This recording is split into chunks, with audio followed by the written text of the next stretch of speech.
Boa tarde para você que está aqui no Instagram.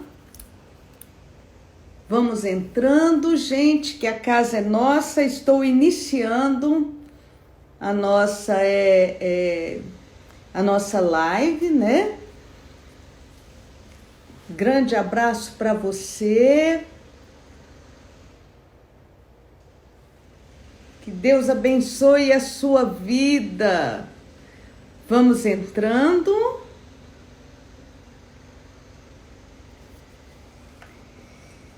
Boa tarde para você. Hoje nós vamos ter uma live especial, né? Conversando com a professora Márcia. Professora Márcia, que é virologista e ela é professora na Universidade Federal de Goiás. Olha só, acho que ela já está aqui. Deixa eu ver. Só um momentinho que eu vou tentar acessar a professora Márcia aqui.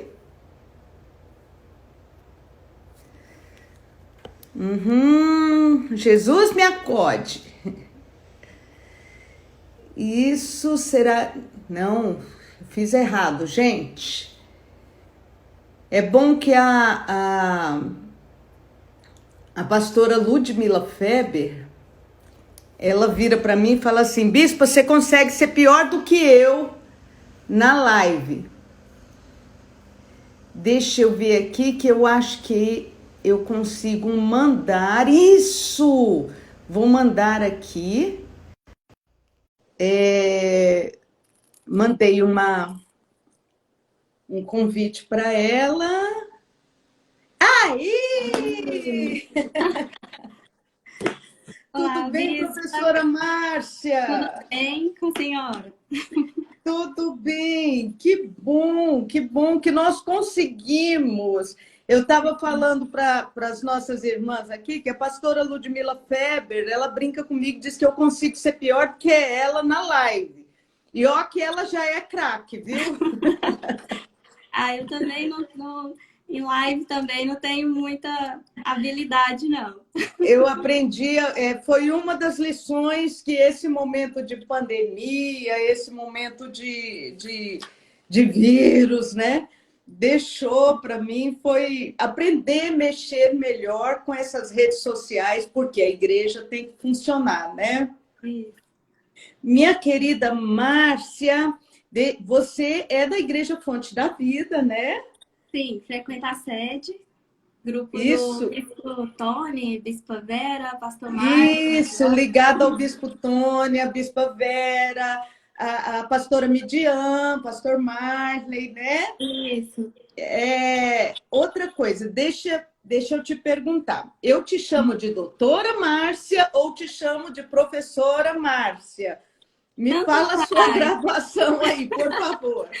Tanto faz, Bispo. Eu sou doutora, tenho formação em doutorado em virologia, mas sou professora, né, da universidade, então pode ser professora mesmo, tanto faz. Eu vou te chamar de doutora Márcia, honra a quem merece honra, né?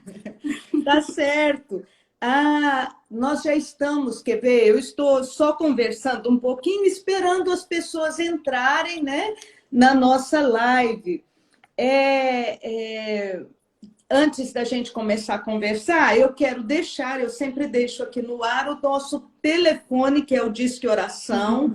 Você pode ligar agora, se você precisa, no 4007-2910. Esse é uma central de Disque Oração, funciona 24 horas, você pode ligar a qualquer hora do dia, da noite, tem sempre alguém para responder. E de qualquer lugar do Brasil, a preço de uma ligação local, não precisa DDD, 4007-2910. Se você está fora do Brasil, aí você precisa colocar os códigos, não é? Que você usa para ligar para o Brasil. E aí o código aqui da nossa região, de Goiás, é 62.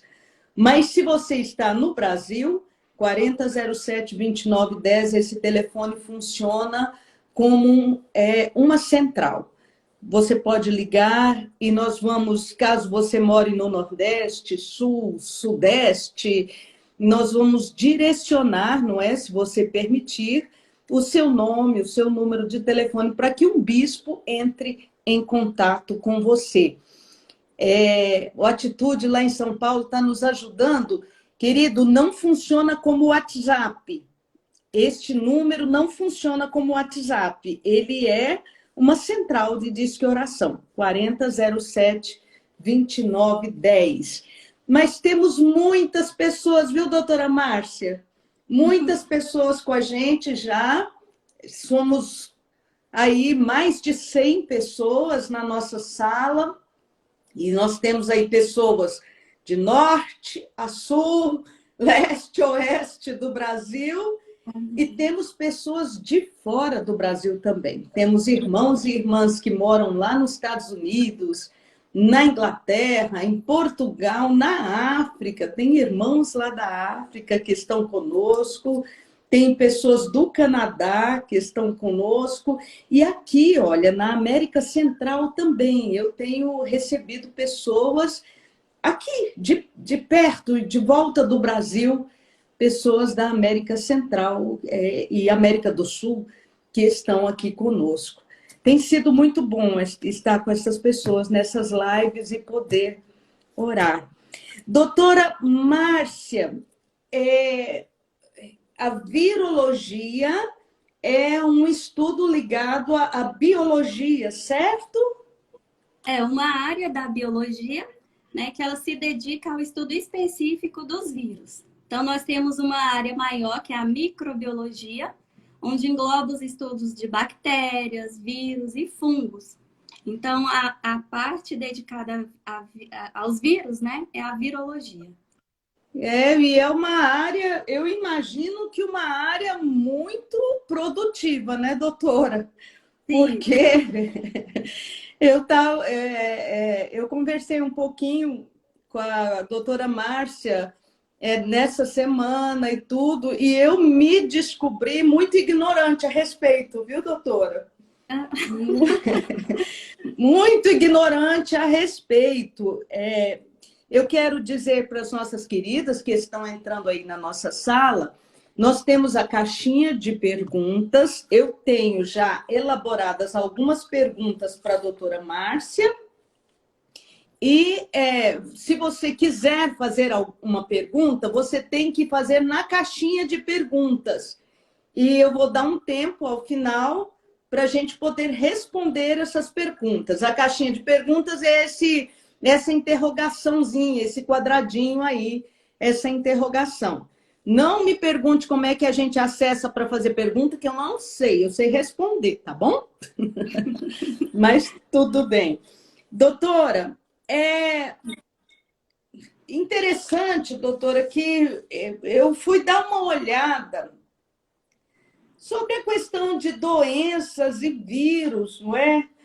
E a gente até fica um pouco assustado, né, doutora? Porque, olha só, catapora, herpes, rubéola, sarampo, varíola, poliomielite, raiva, dengue, febre amarela, chikungunya, cachumba, mononucleose, que eu não sei o que é, mas está aqui, mononucleose, Infecção. gripes variadas, H1N1, gripes variadas, hepatites e até o HIV, não é? Tudo isso é vírus, não é, doutora? Todas essas são doenças causadas por vírus. Sim, Bispa. Realmente é bem amplo, né? Nós temos milhares de vírus e eles são classificados em famílias, né? A senhora até citou aí mononucleose. Por exemplo, o vírus herpes é uma grande família de vírus que engloba o vírus da catapora. O vírus da catapora é um vírus herpes. Aí a gente tem aquelas herpes labiais, Sim. tem a herpes genital e tem essa mononucleose infecciosa, que é um tipo de vírus também do tipo herpes. Então, às vezes, o nome popular, a gente dá o nome da doença, né? Ou do tipo de manifestação que essa doença causa, mas a gente tem vários vírus, vários agentes etiológicos da doença viral.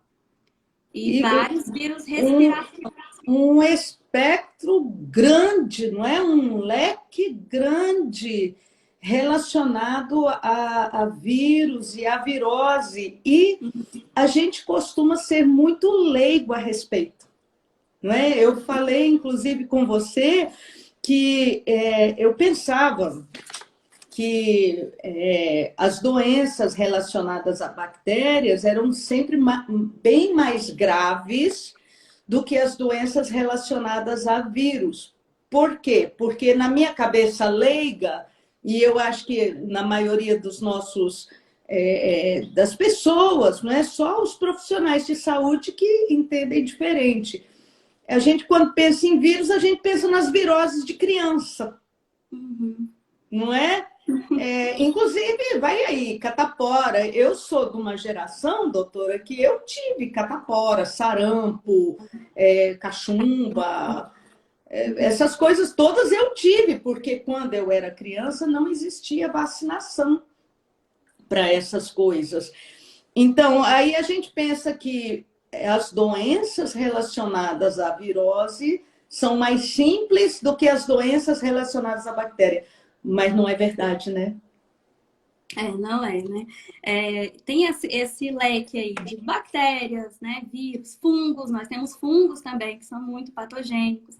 Então, assim, não dá para mensurar quem é mais, quem é menos nessa ocasião, porque nós temos bactérias muito patogênicas, bactérias que causam resistência, né? Já são resistentes a antibióticos, mas nós também temos vírus que podem sofrer mutações, sofrer transmissão interespécie, né? Que é o que a gente falou muito na época da gripe, chamavam muito gripe suína, né? Então, era um vírus suíno que sofreu uma mutação, infectou o humano e adaptou na espécie humana. Então, os vírus têm essa capacidade de adaptar a espécie humana e de sofrer mutações e de fazer essa transmissão entre as espécies. Então, nesse sentido, ele se torna, né, um importante agente de doenças infecciosas. E perigoso, não? Muito perigoso, não é?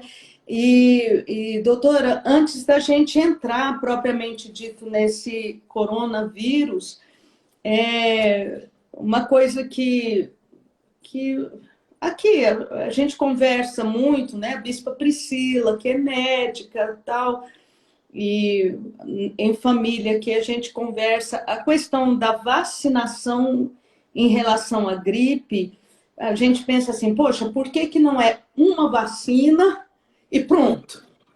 Por que a gente tem que renovar a vacina de gripe todo ano, não é? Eu estou fazendo 60 anos esse ano e a gente renova a vacina de gripe todo ano, né? E a Bispa Priscila sempre fala nessa questão da mutação dos vírus. O que torna a coisa um pouquinho mais complicada, né?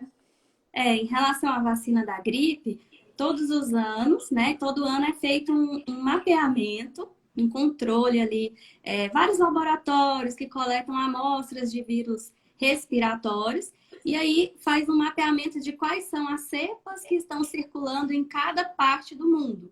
Então, a vacina que é distribuída lá, né, no hemisfério norte pode não ser a vacina que é administrada no hemisfério sul, depende do que está circulando naquele momento. Então, isso é feito todos os anos para a vacina da gripe, né? Faz um mapeamento.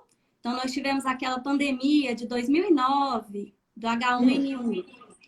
Então, faz um mapeamento. Até hoje, esse vírus, ele, de tempos em tempos, ele está circulando ainda. Ele reaparece. Esse ano, no início do ano, eu fui diagnosticada com H1N1. E esse ano eu não me vacinei.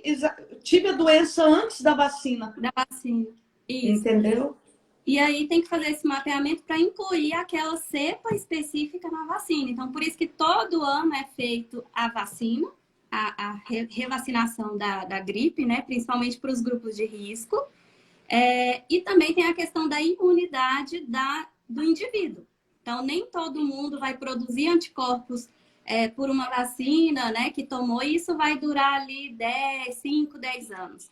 Esses anticorpos caem ao longo do tempo.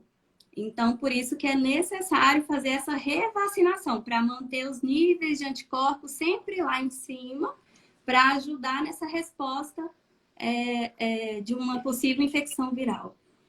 Então, doutora, eu já estou achando a nossa live muito educativa. Você falou aí, com relação à gripe, é necessário a gente refazer a vacina todos os anos, né? E você colocou, muito bem colocado, que existe um estudo, não é? Então, a vacina que é dada no hemisfério norte não serve, pode não servir para o Brasil, e lá na Europa pode não servir para a gente, aqui tá. Mas para algumas doenças virais, não é necessário o renovar da vacina, que é o caso vamos dizer, dessas vacinas que as crianças tomam quando criança, não é? Elas fazem um reforço e tal, mas não precisa renovar, a não ser que tenha uma nova infestação. Por exemplo, rubéola, né? A vacina da rubéola, que a gente fala monovalente, né? Exclusivamente de rubéola, que a gente tem a vacina também de rubéola conjugada com sarampo, com cachumba, né? Mas tem a vacina monovalente, que é a vacina só da rubéola. A rubéola, a vacina que é utilizada hoje, ela não mudou praticamente nada da primeira vez que ela foi lá descoberta. Porque o vírus é um vírus que ele tem pequenas mutações, mas essas mutações não interferem nessa resposta imunológica. Então, a vacina pode continuar sendo utilizada. A partir do momento em que se observa que aquela vacina que foi produzida, ela não consegue mais produzir anticorpos que consigam ligar naquele vírus, então é necessário ter uma reavaliação e uma mudança nessa vacina. Uhum. Então, é o que acontece no caso da gripe, né? Que aí já tem que avaliar, porque é um vírus que sofre mais mutações. Uhum. A questão do sarampo, não sei se foi bem essa, né? Porque o sarampo entrou novamente no Brasil com a questão de imigração, não é? Imigração de imigrantes. O sarampo é importante esclarecer isso também, Bispo, porque nós tínhamos um certificado da OMS, né, de erradicação do sarampo. O vírus, ele não circulava mais de forma natural aqui, né, no país. Mas a gente tem infelizmente, a gente tem muitas fake news, movimentos anti-vacina, né, que deixou parte da população desprotegida. Então, quando o vírus entra numa comunidade e essa comunidade não tem imunidade, o vírus vai replicar e vai disseminar, porque é um vírus altamente contagioso. Ele também transmite como coronavírus, por gotículas, por secreções aéreas. Então, ele vai disseminar muito facilmente. Então, o ideal é, se tem vacina para aquela virose, a vacina deve ser aplicada. Deve ser aplicada. A questão do sarampo, né, poliomielite, é mais questão das pessoas não manterem essa vacinação em dia, né? Se todo mundo tivesse, se a maior parte da população tivesse vacinado, o vírus não consegue fazer essa alta replicação e transmissão. Uhum. Uhum. Doutora, aí entrando aí nesse vírus, não é? Nesse coronavírus. Me desculpa falar uma bobagem aqui. Ai, mas eu acho muito difícil que esse vírus tenha vindo de animal. Eu acho que ele foi fabricado em laboratório, sinceramente, sabe? Me perdoa a bobagem aí que eu estou falando. Mas o que sabemos hoje, não é? Você que é da área, que está mais do que informada a respeito, o que sabemos hoje desse coronavírus? Porque eu penso que a humanidade foi pega de surpresa com o coronavírus, esse novo coronavírus, né? E a Covid-19, que é a doença, não é? O nome da doença é Isso. Covid-19 ou é o nome do vírus? O vírus é SARS-CoV-2, que resumindo, o coronavírus, né? Do tipo 2, porque a gente já teve um coronavírus que circulou em 2002, 2003, até 2004, lá na região asiática. Então, já teve um primeiro... Ficou lá. Isso, ficou um surto mais contido ali na região. E esse segundo coronavírus, ele parece ter ele é um pouco mais patogênico e tem uma maior transmissibilidade do que esse outro, desse primeiro coronavírus. Então, por isso que a gente chama ele de novo coronavírus ou SARS-CoV-2, que é o termo para essa pandemia, né? Esse vírus dessa pandemia. Covid é a doença, é um termo que vem do inglês, né? Que é doença causada pelo coronavírus. Então, Covid é a doença, é a manifestação clínica, o paciente que está com Covid é o que está com a doença respiratória instalada. Uhum. O que se sabe desse coronavírus, doutora? Por exemplo, eu vou especificar a minha pergunta. Nós já temos aqui na nossa caixinha de perguntas aqui 11 perguntas e eu vou dar um tempinho depois para a gente tentar responder essas perguntas. Mas então, eu vou falar na minha linguagem, você me corrige se eu estiver errada, tá? Então, eu já ouvi falar, a gente não pode falar em matar vírus, porque vírus não é vivo. Então, a gente não poderia falar, porque tem até uma brincadeira aí na internet correndo. Peraí, não tem uma vacina para um vírus que morre com sabão? Então, me explica um pouquinho isso, doutora Márcia. Vírus é vivo, vírus é morto, ele morre com sabão, ele morre com álcool, né? Como é que é isso? Tá. Bispo, só esclarecendo, porque é uma dúvida muito frequente das pessoas essa questão da origem do vírus. Isso ainda não está claro, não está definido assim a fonte. Para outros vírus a gente consegue ao longo do tempo, fazendo vários estudos, definir a origem do vírus. Mas a gente tem estudos e a gente hoje, a ciência está bem evoluída, tem muitas ferramentas tecnológicas que ajudam no mapeamento. Né? Então, por exemplo, hoje, rapidamente, quando saiu o surto lá, né, rapidamente conseguiu sequenciar o genoma desse vírus.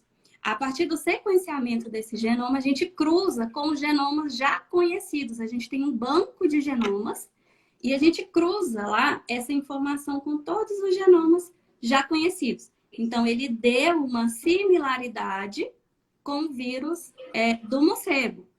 Como eu expliquei que aconteceu lá, por exemplo, no caso da gripe suína.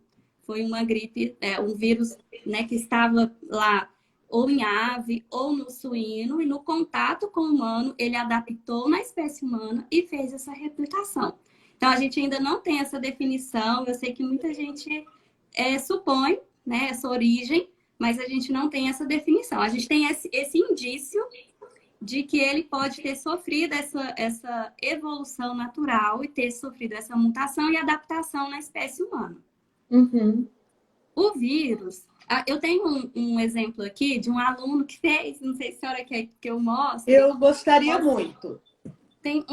Os alunos fazem trabalhos e eu trago aqui para casa. Então, eu tenho, por exemplo, dá para ver aí, Bis? Perfeito, perfeito. Tá. Então, isso aqui ó, é como está um protótipo, né? Imitando o vírus. Então, o vírus, ele não é um ser vivo, né? Digamos assim. Ele tem uma informação genética. Então, isso aqui, ó, é como se estivesse representando o material genético do vírus. Então, o coronavírus, ele é um vírus, tem um RNA, material genético. E ele tem uma camada, seria isso aqui, que a gente chama de envelope. Isso aqui é uma camada lipídica, é gordura. Né? Então, essa camada é de gordura. E aqui nós temos proteínas. Então, aqui, nessa camada de gordura, estão as proteínas que são necessárias para o vírus conseguir entrar na nossa célula. Então, o vírus só consegue me infectar se ele estiver inteiro nessa composição. Então, sabendo que isso aqui é uma camada de gordura, se eu utilizar um sabão, detergente, então, igual a gente faz lá na nossa cozinha, tem uma panela suja, né? Eu pego água, sabão, não basta só jogar a água e o sabão. Eu tenho que fazer a fricção para aquela camada ali de gordura sair completamente.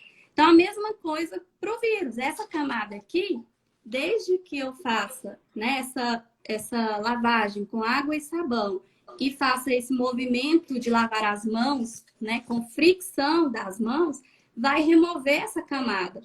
E o vírus não vai conseguir mais se ligar na minha célula se eu entrar em contato com ele. Então, minha mão estava contaminada, mas eu lavei.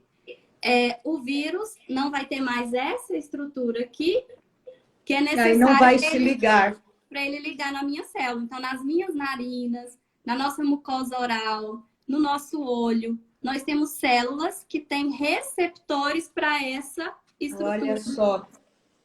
Então, ele não vai conseguir ligar na célula, entrar e multiplicar. Não é uma questão de morre, não é? É que ele perde a capacidade. Ele perde a capacidade infecciosa. Ele desintegra e aí ele perde essa capacidade.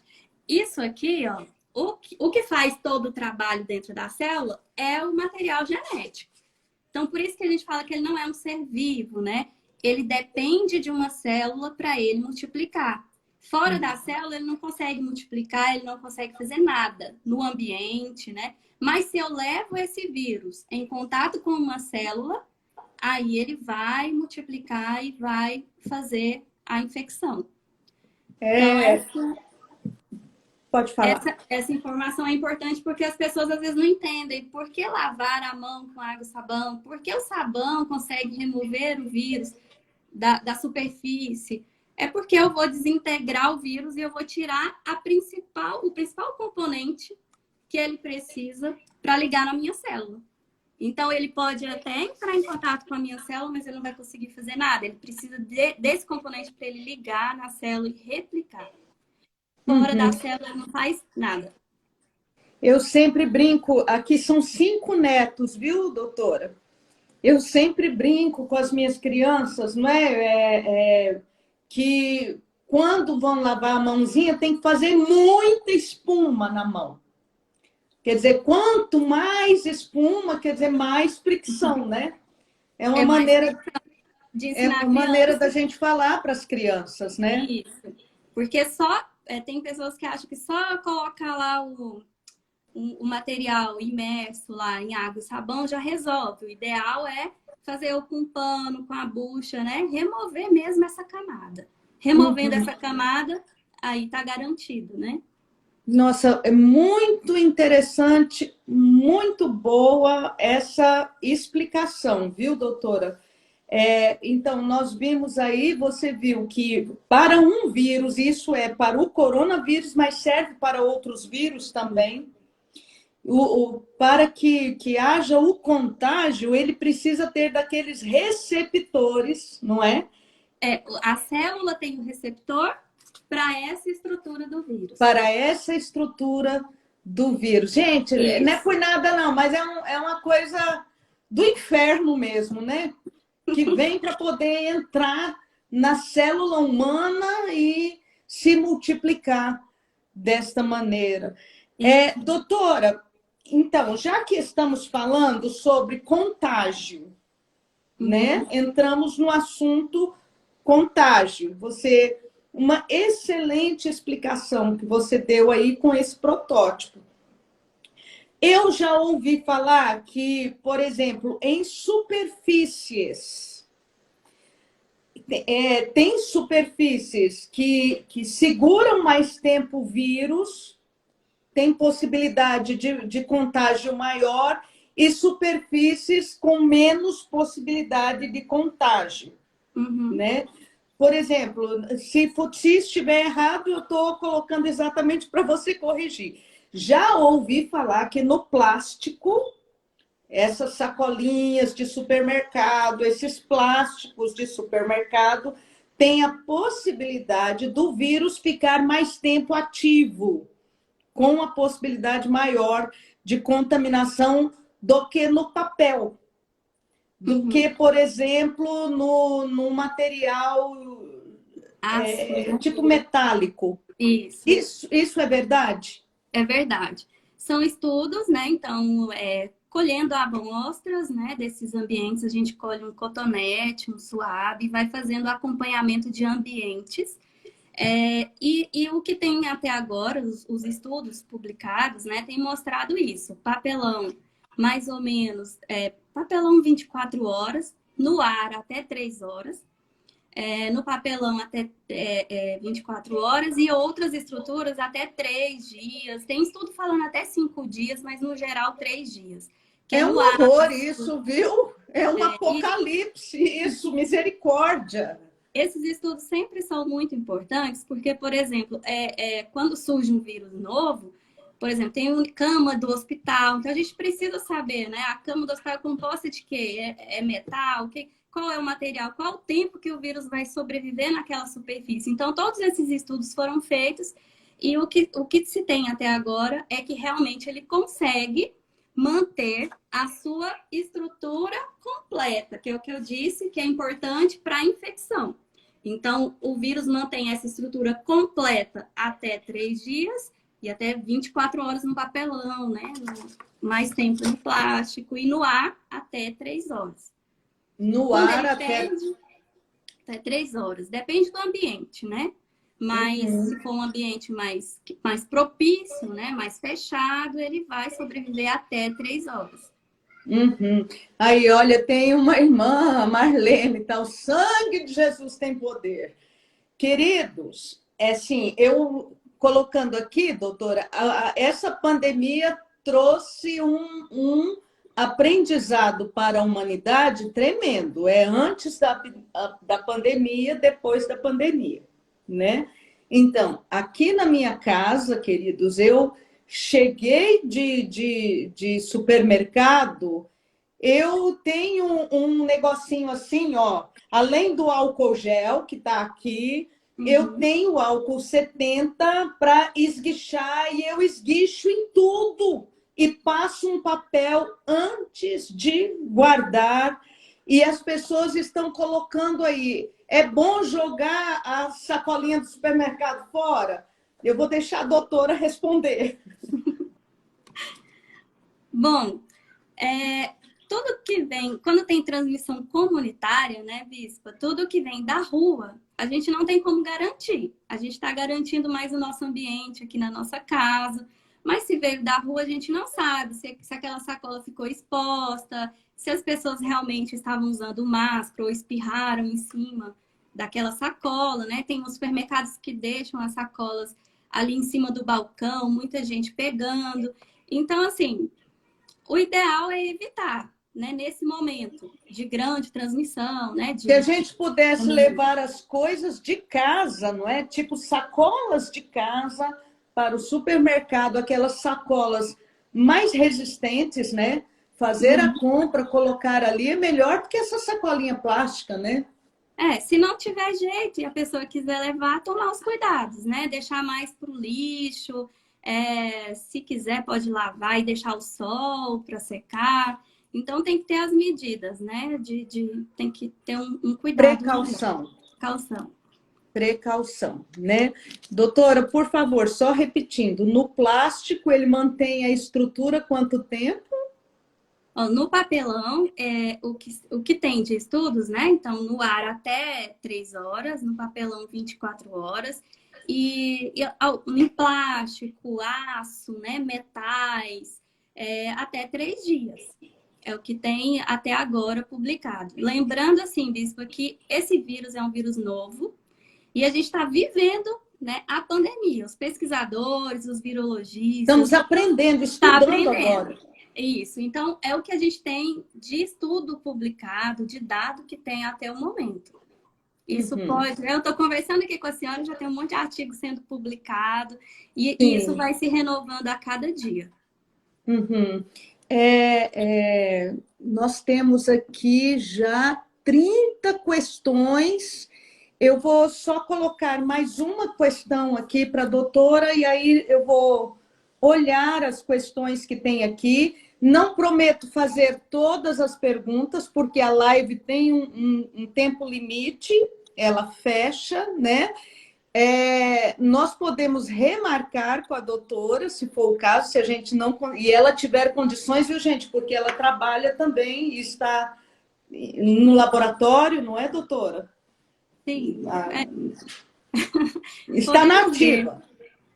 Estamos trabalhando, mas assim, se havendo necessidade, Bispa, a gente pode marcar sim. Então, tem pessoas que eu estou vendo perguntando aqui, doutora, e eu vou fazer a pergunta. Nós colocamos o problema com relação a plástico, papelão, o ar, que você falou, por isso a importância da máscara. Isso. Muito importante a questão da máscara, especialmente para você que tem que pegar ônibus, especialmente para você que tem que andar, se locomover na rua, no comércio. A máscara é imprescindível. E a questão da roupa, doutora, né? Do tecido. Então, eu vou colocar aqui. No Oriente, os japoneses, e no Japão é um dos lugares onde esse vírus não fez muito estrago, né? Então, os japoneses não entram de sapato dentro de casa, eles não entram de sapato dentro de restaurantes, é até ofensivo uma pessoa entrar de sapatos dentro da casa de um japonês lá no Japão. Talvez aqui no Brasil os japoneses já tenham esquecido dessa cultura deles, né? Então, os japoneses não entram de sapato dentro de casa, eles deixam sempre no auzinho para fora, o calçado. E eu sei que tomam muito cuidado com relação à roupa que vestem. O brasileiro não é cuidadoso, né, doutora? Às vezes veste uma roupa e no dia seguinte veste a mesma roupa e sai para trabalhar. No terceiro dia também, aí daqui a pouco o cheirinho de suor tá grande e é que vai lembrar de trocar de roupa. A calça jeans, então, vai sozinha para o tanque, né? Sim. Ela anda sozinha para o tanque. Então, doutora, no tecido, o que se deve fazer? Sim, o tecido vale tanto para roupa quanto para o tecido das máscaras, né? Porque agora muita gente está usando a máscara em tecido, né? Que não acha para comprar as máscaras cirúrgicas, ficaram mais para os profissionais da saúde. E a população em geral tem usado a máscara de tecido também, né? Então, tanto para roupa quanto para máscara, o cuidado é realmente de chegar da rua e colocar já a roupa para lavar. Para lavar, deixar roupas já ali exclusivas para sair, né? Vai sair, já separa algumas roupas de rua, né? E coloca, chega em casa, já passa direto, deixa essa roupa lá no saco de lixo, se não for lavar naquele momento, ou já coloca direto para lavagem. O mesmo vale para as máscaras em tecido. Muita gente está usando máscara sem lavar, está a semana inteira. Tá usando a máscara o tempo todo sem trocar. Então, lembrando que quando a gente põe a máscara, ela tem que vedar e ela é uma barreira. Então, se eu estou considerando que essa máscara é uma barreira, ela é considerada contaminada. Então, eu tenho que evitar levar a mão na máscara o tempo todo, considerando que ali pode estar contaminado, né? É a barreira que eu estou usando para a minha narina e a mucosa oral. Então, ela tem que ser lavada. A cada 2 horas tem que ser observado se tem umidade. Então, quando a gente está respirando, falando, aquela máscara vai ficar úmida. Então, o ideal é que a cada 2 horas a gente retire e troque essa máscara. Põe num saquinho plástico lá na rua, o ideal é ter mais de uma máscara, né? Que se eu estou saindo na rua e vou ficar 4 horas, então tem que levar 2 máscaras. Coloco aquela máscara no saquinho e chego em casa, lavar com água e sabão. deixar secar e depois está pronta para o uso. Se é tecido, pode até passar o ferro, não é? Se Se é um tecido que aguenta. Se quiser, sim. Mas, assim, a água e o sabão, como eu mostrei aqui, é o Já ideal. é suficiente. Porque a gente destrói vírus com temperatura, mas são altas temperaturas. Tem vírus que só se destroem a partir de 80 graus Celsius, 100 graus Celsius. Então, assim, por mais que a gente vale passar, a lavagem é mais importante do que passar. Tem gente que não está lavando e está só passando, não resolve. O ideal é lavar bem, deixar secar, né? E aí ela pegar sempre nela com as mãos No limpas, elástico, né? no elástico, né? Com as mãos limpas. Então, o mesmo vale para o tecido das roupas, né? O mesmo cuidado. Doutora, antes de passar, eu estou com um pouquinho de pressa, mas vou fazer a pergunta. As pessoas contaminadas. Tem pessoas que apresentam sintomas leves. Tem pessoas que são assintomáticas. Quer dizer, não tem sintoma nenhum, mas pegaram.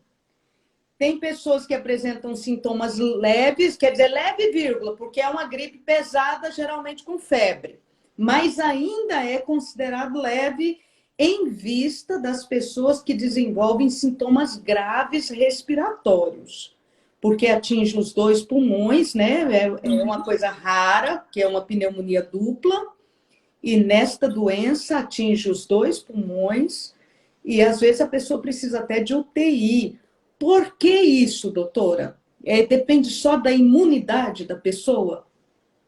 É importante a senhora comentar isso, sim, porque infecção viral, ela depende de uma interação do vírus com o hospedeiro. E nenhum organismo é igual ao outro, né, Bispo? Então, assim, eu tenho a minha composição genética, a senhora tem a da senhora. Tem pessoas que têm situações que vão favorecer aquela gravidade. É importante a gente falar que quando eu falo assim, quem é mais suscetível?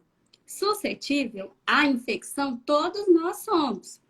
Porque, como eu mostrei, né, o vírus ele liga nos receptores das nossas células. E esses receptores estão presentes no trato respiratório, nos nossos pulmões, mas também já tem outras células que se descobriu já que o vírus pode ligar, como o intestino, o vírus pode multiplicar nas células do intestino, células nervosas, por isso que está tendo sintomas como perda do olfato, né, e do paladar e até meningite. Então, o vírus ele pode se ligar em várias células. Tem pessoas, né, que já têm um desequilíbrio no metabolismo, digamos assim. Então, tem pessoas que já têm doenças crônicas, pessoas que têm hipertensão, diabetes, doenças cardíacas. O vírus também pode se ligar nas células do músculo cardíaco e fazer essa multiplicação. Então, se a pessoa já tem uma complicação, isso vai exacerbar durante aquela doença. E o receptor da célula do coronavírus, até o momento, o que está sendo conhecido é uma enzima que se chama enzima conversora de angiotensina 2. Ela está presente no nosso trato respiratório, mas parece que pessoas que já têm doenças crônicas expressam mais esses receptores. Então, até o momento, o que tem sido colocado, né, na comunidade científica é que esses grupos de risco, eles estão facilitando também a entrada do vírus nas células e por isso que esse vírus consegue replicar. E a pessoa já tem um desequilíbrio ali do metabolismo, já tem uma dificuldade ali nessa manutenção, né, do bem-estar geral ali do organismo. Então, tudo isso facilita. Então, é importante lembrar, quando a gente fala quem pode se tornar mais grave, são pessoas que têm esse grande número de receptores. E isso pode estar em uma doença crônica, um paciente que já tem talvez a pessoa nem saiba que tenha uma doença crônica, né? Isso. Todos nós somos suscetíveis à infecção, mas a gravidade, ela vai mudar conforme cada indivíduo, né? O que cada indivíduo apresenta. Então, a gente sabe também que ele é um vírus que ele causa uma liberação que a gente chama de citocinas pró-inflamatórias. Ou seja, é como se ele induzisse uma grande inflamação, uma hiperinflamação. Por isso que o pulmão fica todo comprometido. Na tomografia a gente vê um pulmão totalmente, né, ali comprometido, mostrando essa intensa inflamação, que não é tão comum para outros vírus respiratórios. Não é comum a gente ver isso num vírus de resfriado, né? Então, no coronavírus tem essa situação. Por isso que pessoas que já são asmáticas, né, que já têm algum outro problema, vai exacerbar essa inflamação e essa pneumonia, né, que é o que a gente chama, então, da falência, da insuficiência respiratória. Que é muito grave, viu? Doutora, são só 14 dias, doutora, que as pessoas estão falando assim, fica de quarentena 14 dias. Passou os 14 dias, você vai estar melhor. Eu quero chamar a atenção também que os números no Brasil não condizem à realidade. Uhum. Então, eu vou usar só um exemplo, não vou citar nome, mas vou usar um exemplo. Um casal de pastores nossos da Fonte da Vida, em São Paulo. O casal adoeceu, os dois, né? Eles têm filhos, um casalzinho de filhos também, já jovenzinhos.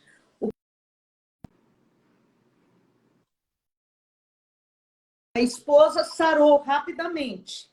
O marido ficou grave, foi preciso hospitalizar. Só fizeram o exame?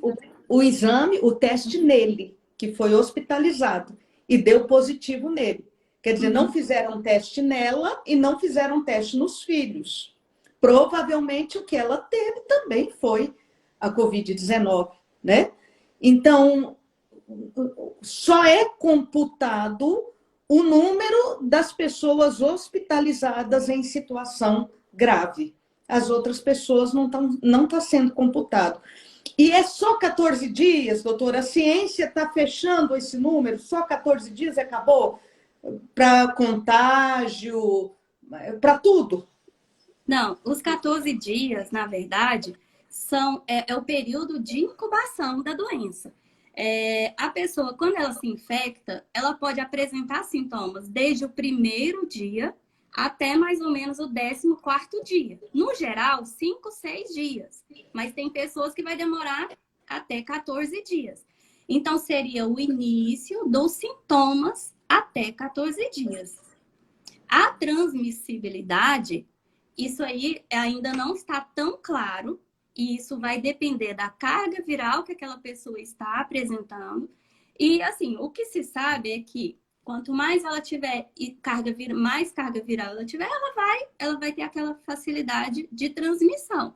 Mas os 14 dias é o que a gente fala em relação ao início dos sintomas, não necessariamente período de transmissão. Então é isso que está mal entendido, porque as pessoas pensam nisso. Passou 14 dias, está tudo bem. 14 dias, no início da pandemia, era o tempo considerado, por exemplo, para os viajantes, né, que estavam retornando de países com casos. Então, aguardava-se 14 dias para ver se alguém estaria apresentando sintomas e fazer ali aquela quarentena, né, que é o termo que a gente usa. Então, para quarentena é para aguardar esses sintomas, né? Mas a transmissão, ela ainda está indefinida por algumas questões. Por exemplo, a gente tem encontrado vírus, tem estudos já mostrando vírus na urina, nas fezes. Tem pessoas que se recuperam dos sintomas, mas quando a gente coleta a amostra de fezes, a gente consegue detectar o vírus nas fezes dessas pessoas. Olha só. Inclusive na urina, por exemplo, na urina já foi encontrado até 30 dias de um paciente, né? Então, encontrou o vírus. Então, isso ainda não está muito claro para a ciência, Bispa. Então, a gente ainda está acompanhando aprendendo esses estudos, acompanhando para saber como esse coronavírus se comporta. A gente sabe a informação do outro coronavírus, né? Que teve lá em 2002. Mas desse novo coronavírus, a gente está ainda acompanhando essa evolução. Mas sabe-se que o vírus pode continuar assim, mesmo após o desaparecimento dos sintomas, de pessoas que tiveram ali um quadro leve, desapareceu os sintomas, ele pode continuar por alguns dias sendo excretado, né? Seja em urina, Sendo transmitido, sendo né? transmitido. Uhum, uhum. Até agora, para mim, doutora, o que você falou ficou muito claro, muito assim, didático, foi muito bom. Eu vou passar agora para ver as perguntazinhas, tá? Se Ah, ficar escura a tela um pouquinho, vai voltar, pode ficar ok. tranquilo. Deixa eu ver as perguntas, são 49 perguntas. Não sei se conseguirei, se nós conseguiremos responder todas, né? Se a doutora vai, se teremos tempo para isso. Mas eu vou ver algumas perguntas. Olha, tem aqui a Ivanice, que já fez uma pergunta, que eu acho que é uma pergunta que todos nós queremos saber.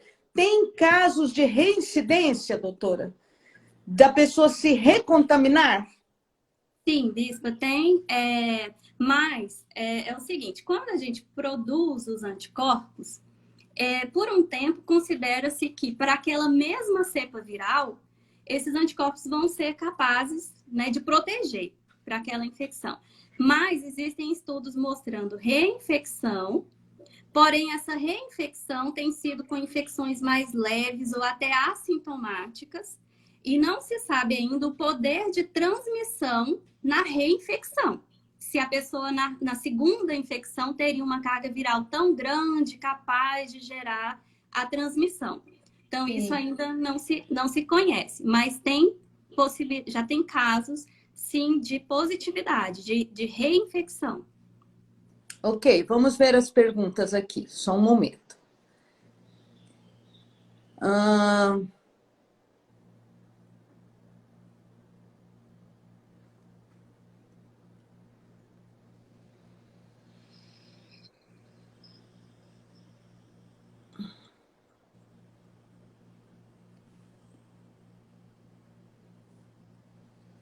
Aqui, uma pergunta interessante.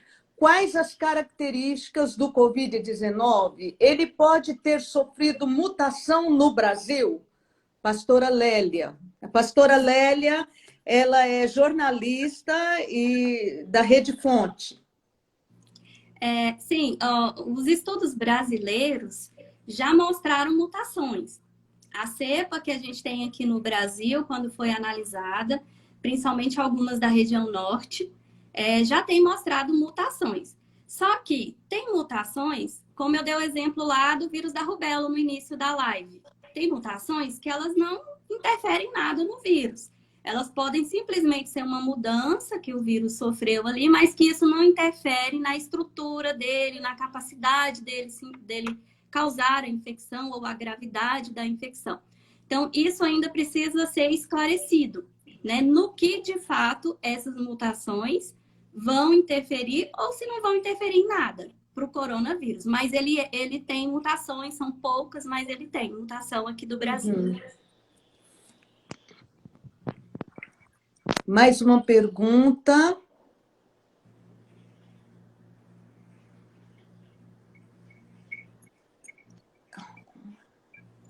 Aqui. Minha mãe tomou a vacina H1N1 pela primeira vez, teve febre, diarreia e muita moleza no corpo. É normal? Tá fazendo a pergunta com relação a H1N1, não é? Foi desse ano? Ela não fala. Provavelmente. Provavelmente. É o seguinte, como a senhora falou, né, Bispo, a senhora mesmo teve um quadro respiratório antes mesmo da vacina. O que a gente sabe é que o vírus, a vacina, né, da gripe, ela geralmente é administrada numa época em que a gente tem uma circulação de vários outros vírus respiratórios. Vírus respiratórios que podem causar, como eu disse aí, até uma diarreia, né? Ou uma dor no corpo, ou uma outra situação aí, né, de enfermidade. Mas não é relacionado à vacina. A vacina da gripe, ela é um vírus incapaz de causar a doença. Então, algumas pessoas podem sentir algo ali pelo desconforto ali no local da vacina, né? Ali na administração. Mas se for algo mais sistêmico, isso geralmente não está relacionado à vacina H1N1. Pode ser uma outra virose, uma outra situação, né, que o indivíduo está ali passando. Uhum. Deixa eu ver. Aqui uma pergunta interessante, doutora. Doutora, colesterol alto é fator de risco? Meu filho tem 13 anos e já tem colesterol alto. Bom, então o que tem sido considerado são as doenças cardiovasculares. Às vezes o colesterol alto ele é um sinal, né? Um indicativo de que nós temos que mudar alguns hábitos, né? Fazer algum controle aí na dieta, né? Na alimentação, para não deixar ocorrer a doença cardiovascular. Então, para o COVID, só uma característica isolada não tem sido assim considerada fator de risco. São algumas situações, como a doença crônica, né? Não um exame alterado, só algum exame alterado. São situações como essas que eu citei, de doenças renais, doenças cardiovasculares, asma, né? Ou algum problema já, DPOC, né? Doença pulmonar obstrutiva, alguma situação já que comprometa o organismo do indivíduo.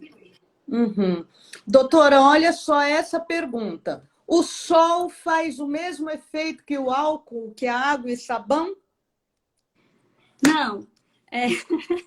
Como eu disse, a gente inativa vírus, o álcool em gel, né? Acho que alguém perguntou aí sobre o álcool em gel, né? Ele tem o mesmo efeito na camada do vírus, o mesmo efeito que a água e o sabão, mas a gente usa em situações onde não tem disponibilidade só da água e sabão. O sol, a gente tem radiação que pode inativar vírus, mas é uma radiação específica, em laboratório. A radiação ultravioleta, ela inativa, ela faz um dano no ácido nucleico, no RNA do vírus.